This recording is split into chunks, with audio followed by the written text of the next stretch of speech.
Well, ladies and gentlemen, can you hear me at the top? Good. You needn't be that enthusiastic. Welcome to a display by the Ermine Street Guard. It's 10 years since we did a display here in the Amphitheatre, 10 years since we've been to Cirencester. I think they should invite us a bit more often, don't you?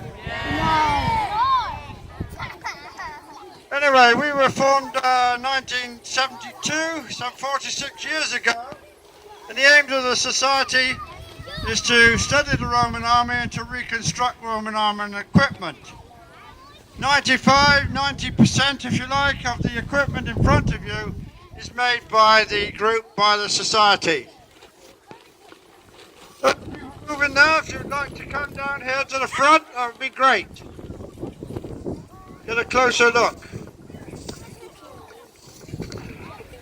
The display is in 4 parts. First of all, we'll talk about the armour and equipment and the ranks of the men on display. Then we'll show you some training of the soldiers. Then we shall do some formations. And finally we shall shoot the artillery pieces, which you can see being uncovered. It's been a very confusing day. Started off with terrible rain and almost the event was almost cancelled. But look at us now in the bright sunshine. Well, our lady's going to applaud the sunshine. Good. So the Romans invaded Britain in the year 43 AD. 4 legions came across the channel. They came quite quickly to this area. They built a fortress down in Gloucester for the 20th Legion, where the rugby ground is today in Gloucester. That's where the 20th Legion built a legionary fortress for 5,300 men. Here in Cirencester, there was a cavalry fort for a cavalry unit of about 500 troopers. Then later on, as Britain becomes pacified, then Cirencester becomes a very important place and becomes the second most important town in, or city, whatever, in Britain. So it was a very important site. The men in front of you are of the Roman army of the second half of the 1st century AD. So they're applicable to the period of the invasion. And this is how they were equipped until about the end of the 2nd century AD. So have a closer look at the legionary soldiers, the ordinary members of the legion, Roman legionaries. Calarate!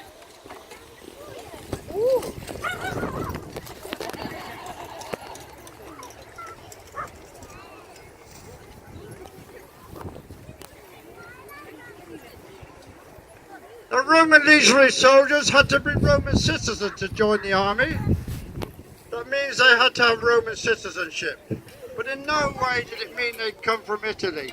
In fact, most of the troops that came to Britain in the invasion had come from Spain and from Gaurd, which we call France today.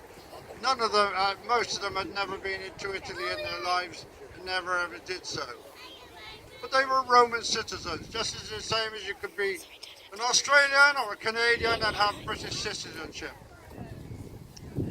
The ancient writer Vegetus tells us that you want men who are a good physical build, good muscles for marching, fighting. He asked that they had good eyesight, good hearing, good set of teeth, and finally says they needed a full set of genitals. So let's have a closer look at the equipment of the soldiers now.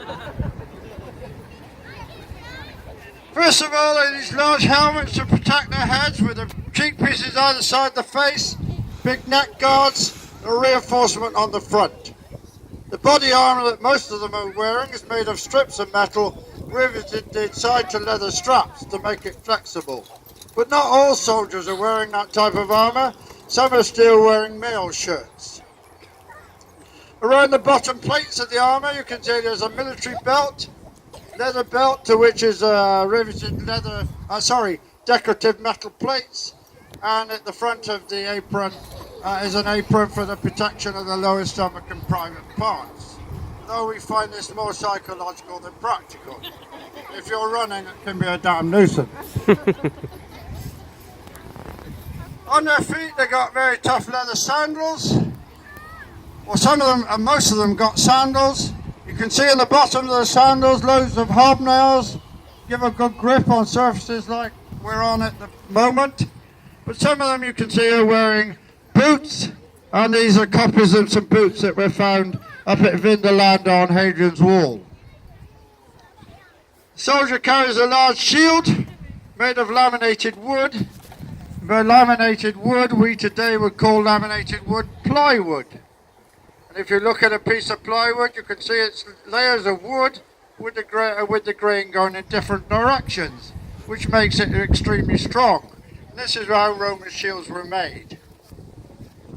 The shield is common in linen or leather, and the design, probably showing which legion the men have come from, is to paint it directly onto the front.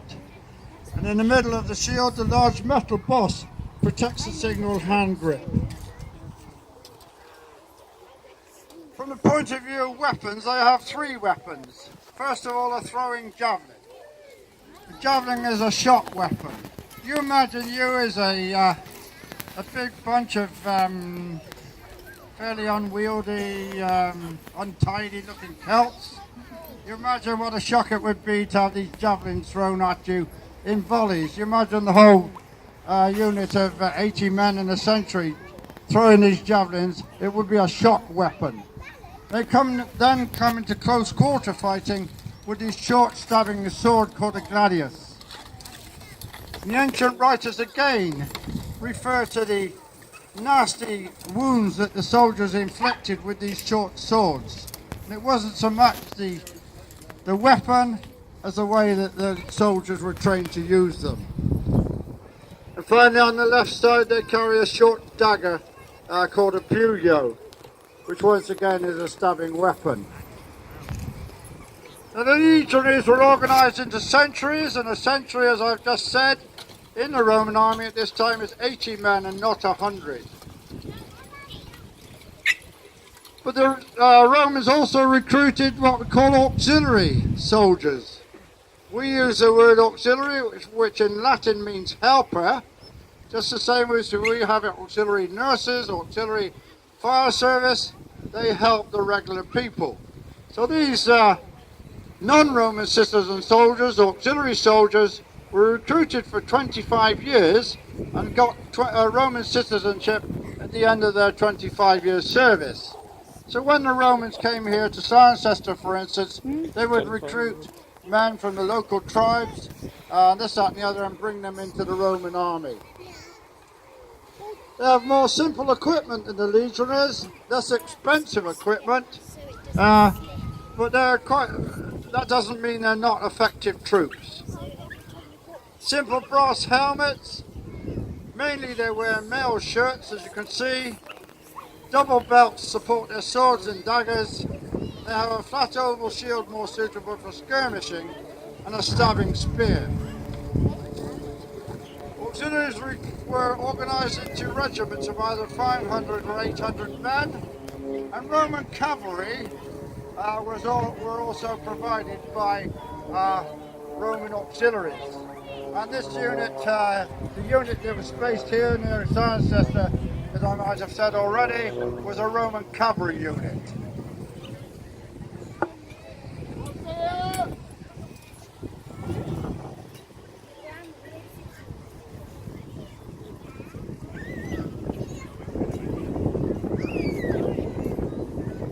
The standard bearers that we have with us, first of all, this chap here carries a standard to show the men in his century their own standard to follow. You can see that standard bearers and musicians wear animal skins over their helmets. It seems to be that the local legions were restricted to bear skins and wolf skins, cats reserved for the Praetorian Guard in Rome. Chap coming next is a horn player who carries a large circular horn to give commands in battle and on the march. And this is based on 3 or 2.5 that were found in Pompeii and are now in the Museum of Naples.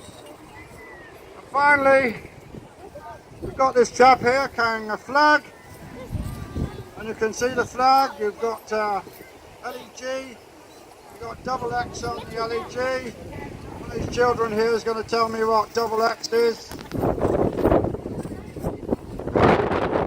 What did you just say? 20.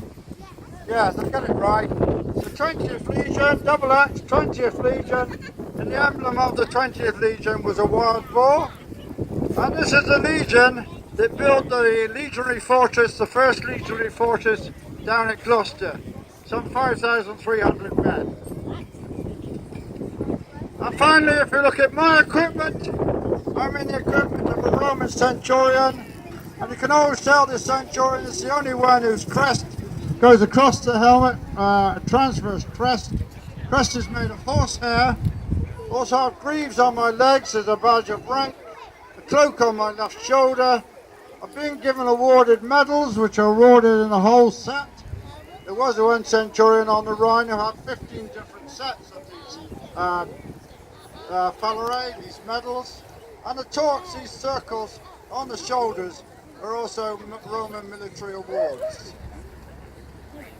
Finally, I carry a vine staff, which is part of my badge of office, but was also used on the men for what we call casual corporal punishment. And in fact, there was a centurion on the Rhine who in Latin was called Cedo Alteram, which means fetch me another, because he was always breaking his sticks on the backs of the legionary soldiers. There was a mutiny on the Rhine, and he was the first one to be killed. There's a moral there. We're now going to show you some training before the formations and then the shooting of the artillery pieces.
They were not quite as organised as we would be normally because of the circumstances this morning. We should have some men with marching packs.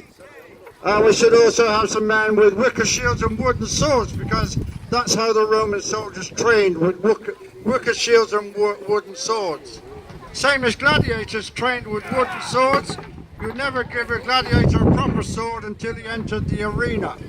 You didn't want them killing each other until they actually were in the arena.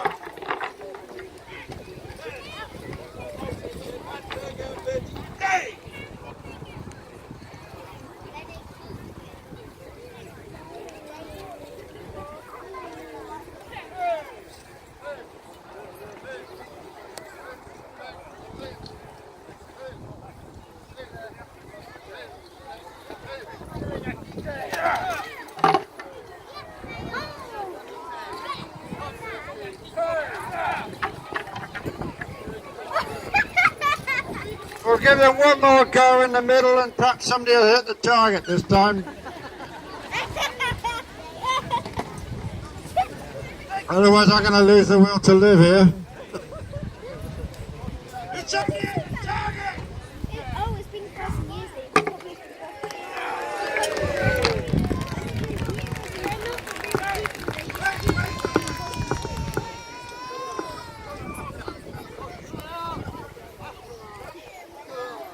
Fortnite in real life, 15 against 50. Yay!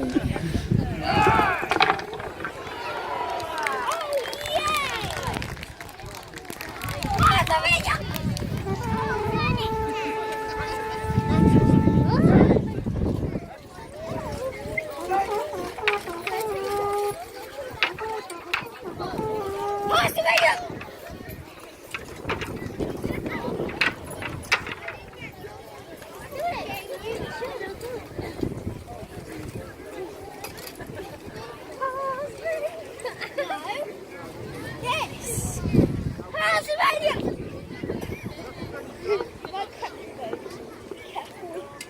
They do this.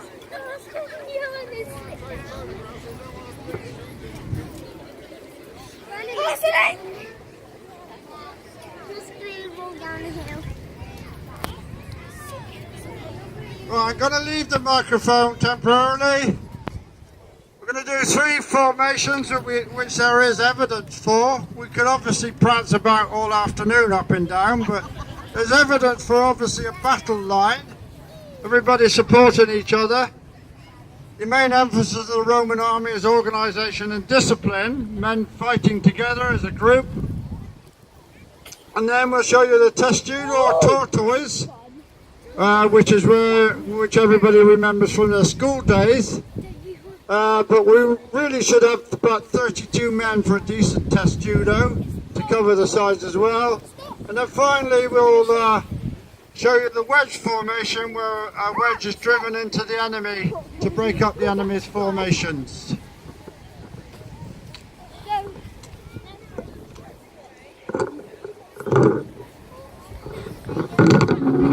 Wait for the acres of feet.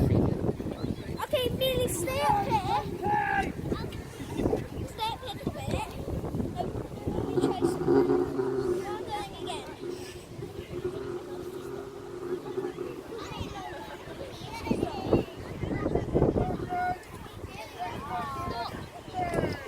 Stop. That's so fun.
This time. That's my turn.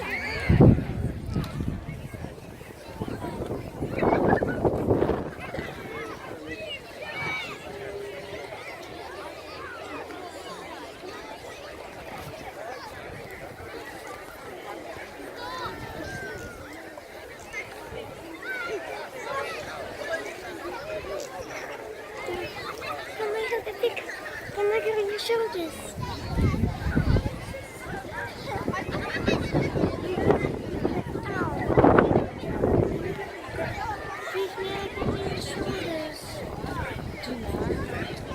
He's just recording. No, we need to wait. I'm not dying.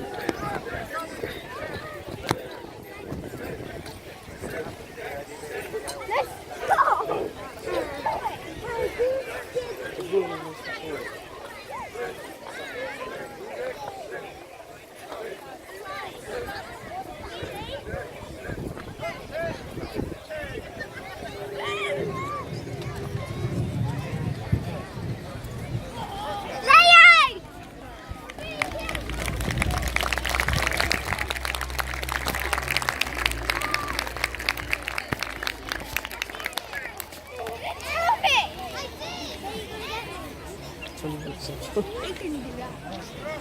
dropping over the barrel. That way. Good. Don't go that way.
Well, ladies and gentlemen,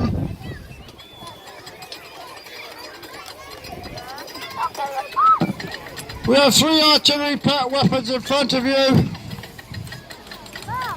First of all, over this side is the ballista. The ballista shoots a small round ball.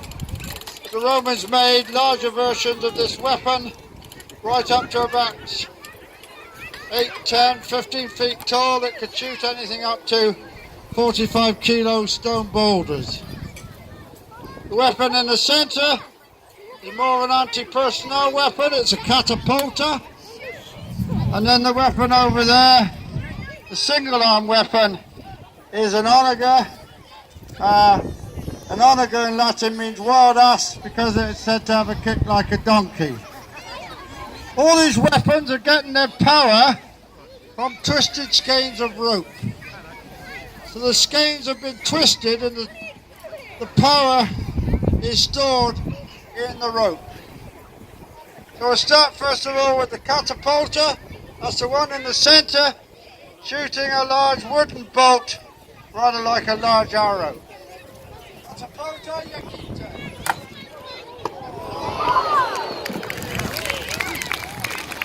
Then we have the ballista.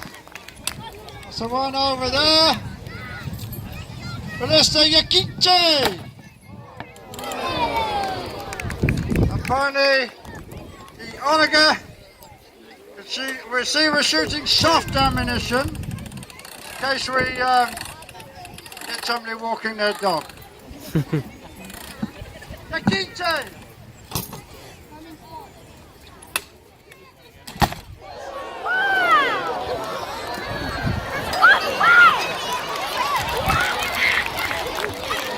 Bible.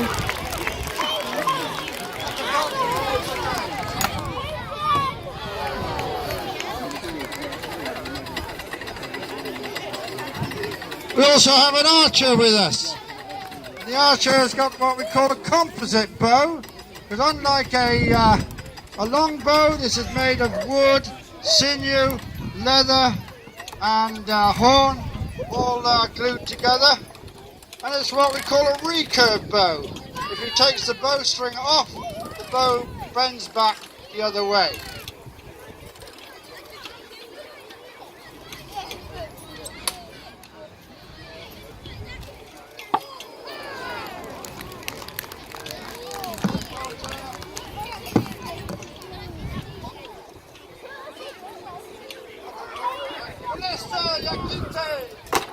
Ooh.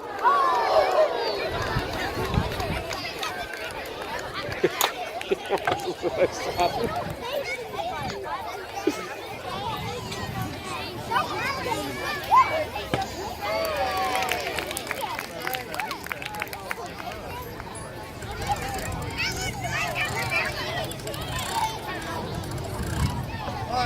again. Oh, where's my microphone? We're ready again for the onager. Keep your eyes on the onager.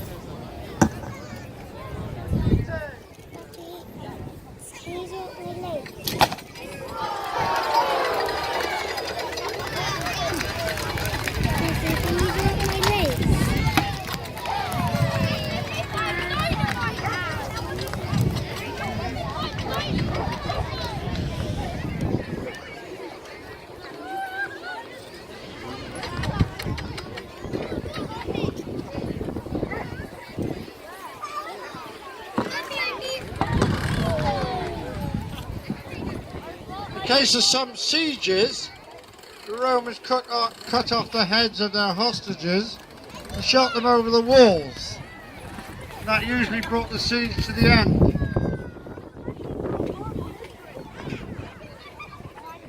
Catapulta Yakite!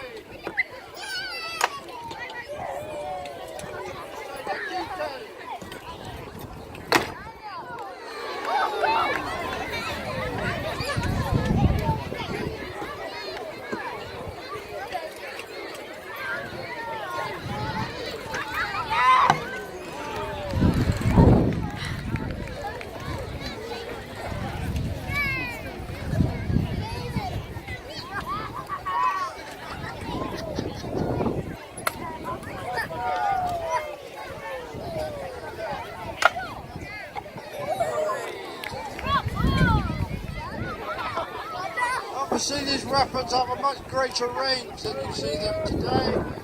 We obviously must keep them into the confines of the amphitheatre, or slightly beyond if you like.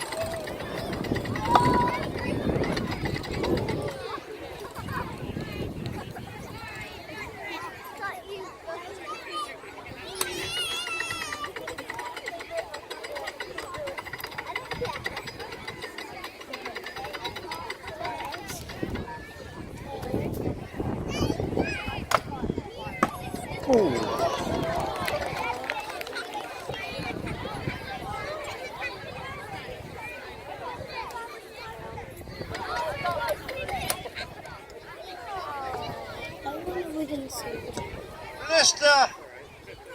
Yakite.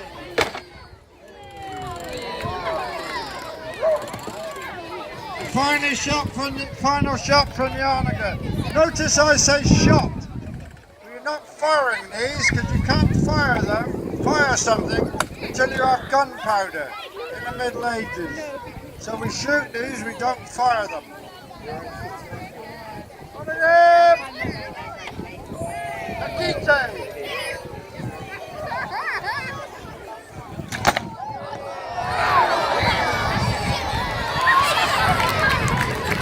Thank you. Got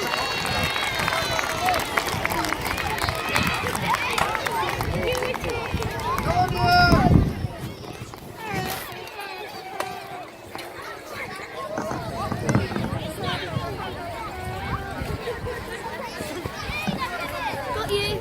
Not playing.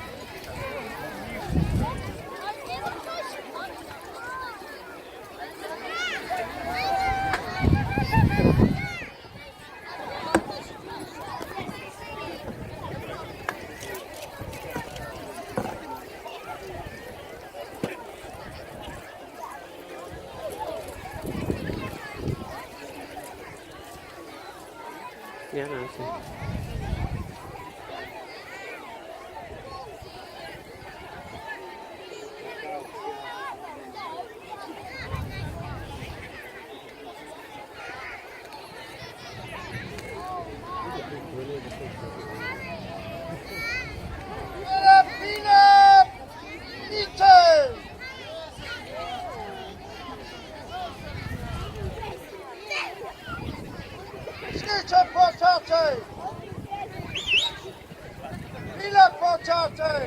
Okay!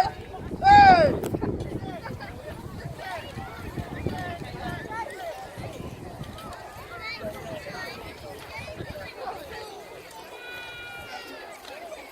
Consistency! Consistency.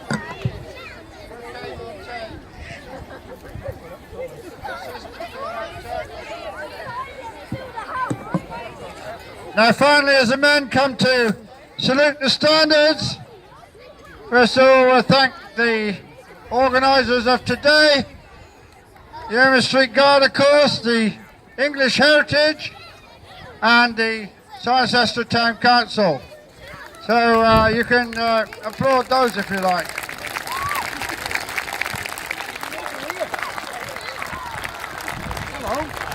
And hopefully it won't be too long before we're back again.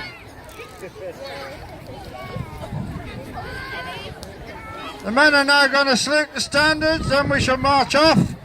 We shall position ourselves up by the tent. Got a few postcards and things there you can might want to purchase. Also the children might wish to make a Roman coin up at the tent just up there. We're going to salute the standards now.